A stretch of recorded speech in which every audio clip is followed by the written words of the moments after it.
passing of the Pope. The Pope has died today on Easter Monday, aged 88 years old. We have seen the Pope just yesterday giving an Easter address and meeting with Vice President Vance. So, of course, we knew he had a lot of health problems, had a lot of health struggles over the last few months. It did seem like things were maybe getting better for Pope Francis, but unfortunately, he passes. I have to say, being the Pope and be able to do the Easter address just a few hours before you pass is pretty phenomenal. And we do have a statement from Vice President Vance, who, again, just met with the Pope yesterday at the Vatican, was there. JD Vance, a pretty recent convert to Catholicism, I believe.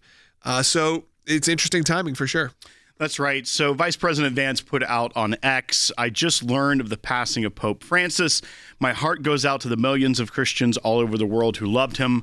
I was happy to see him yesterday, though he was obviously very ill. But I'll always remember him for the below homily he gave in the very early days of COVID. It was really quite beautiful. May God rest his soul." And then a link to that homily by Pope Francis from back in 2020. Vice President Vance was meeting with this Pope to discuss some of the, obviously to celebrate the Easter holiday, Resurrection Day, but also to talk about some of the ways the Catholic Church has weighed in on the politics of the time.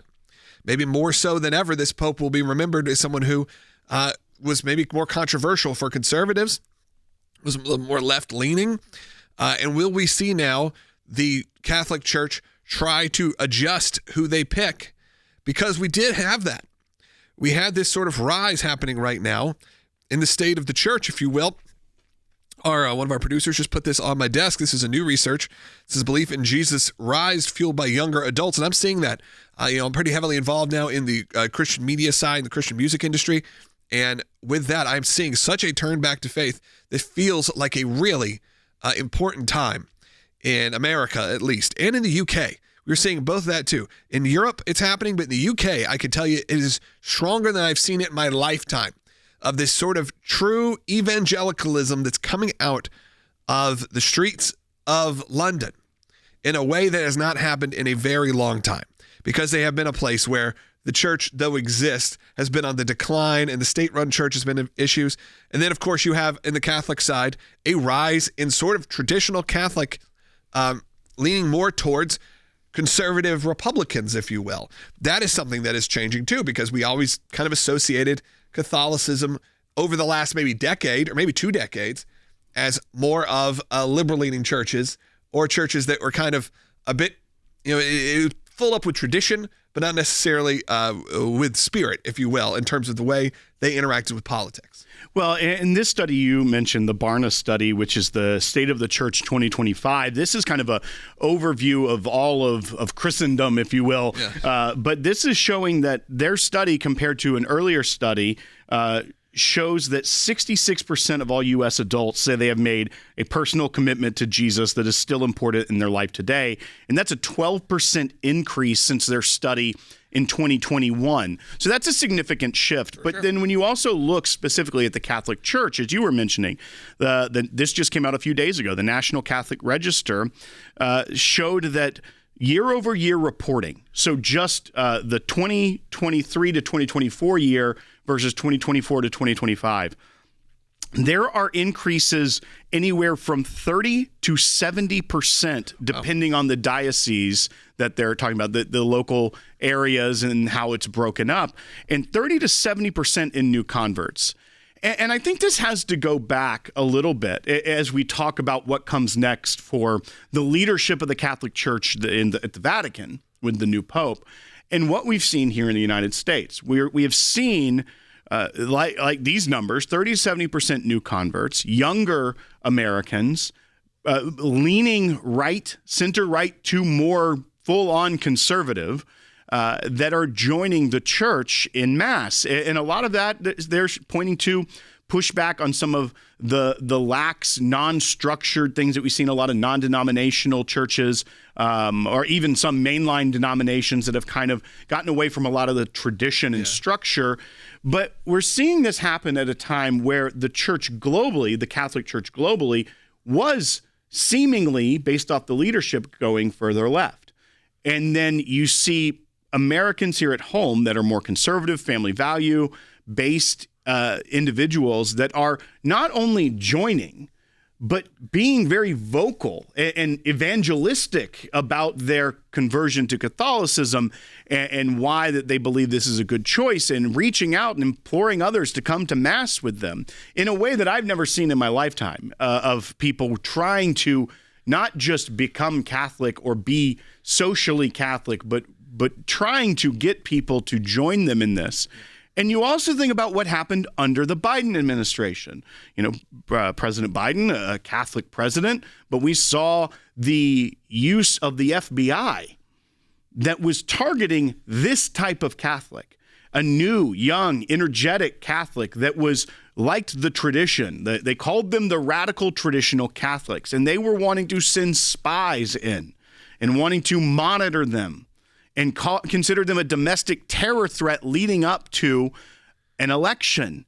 And that brings to mind here that when you see some sort of revival, and regardless of your thoughts on various denominations or the Catholic Church, when you see people moving towards something passionately, and the government decides, and we talk a lot about the First Amendment and the freedom of religion here at the ACLJ, but when you see the government decide, you know what, that's too conservative for me, I don't like that in the church, we're going to try and spy on them and consider them a terror threat and monitor them. That one thing, if it tells you anything, that if the government feels that way, maybe something good is happening in the faith movement there.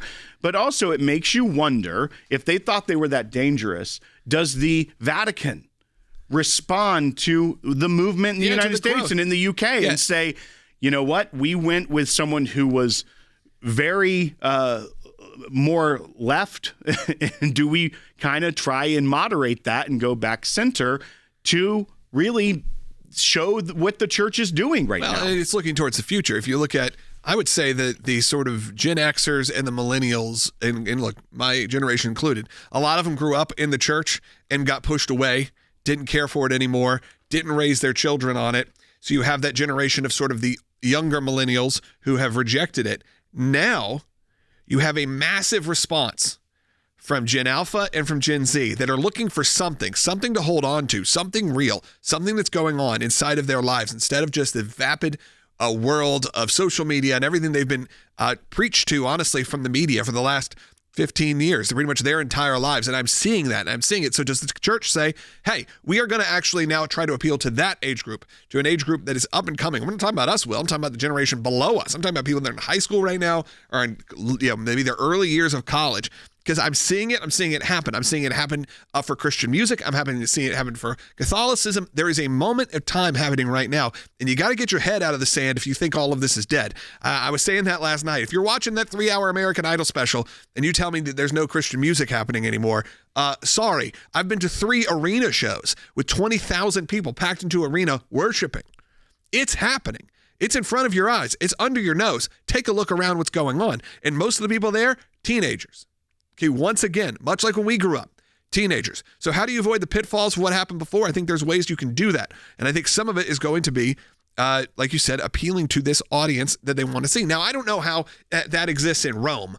I don't know how it exists at the Vatican, because that's a totally different thing than evangelical Christianity, in the way that traditional, pops and booms, Jesus movements that have happened over the years occur, because this is a lot of politicking, as we know, in terms of who gets to be the Pope, how the Pope gets to run. And certainly, like I said, I'm not a specialist in this. I am not a Catholic. I got my friends who are Catholics, a lot of them were not thrilled with this Pope in general. A lot of them couldn't publicly say it, which is an odd thing also. You have that weird sort of balance between God and the Pope, and I don't want to get into theological discussions about that, but you know that it's very different. But when we see these sort of revival moments happening, look, I think there's a lot of great, passionate Christians in the Catholic Church who are ready for something. Like you said, they love the tradition, they love the structure, but want to get back to it. We are so excited to announce the ACLJ's brand new app, completely redesigned to provide you with the best tools available to partner with us at the ACLJ. You can watch the daily Seculo program, sign the petitions, customize your ACLJ membership experience, donate with the click of a button, and receive up-to-the-minute critical updates that the mainstream media can't censor. Just scan the QR code on your screen or go to your phone's app store, search ACLJ, and click install. It's that simple.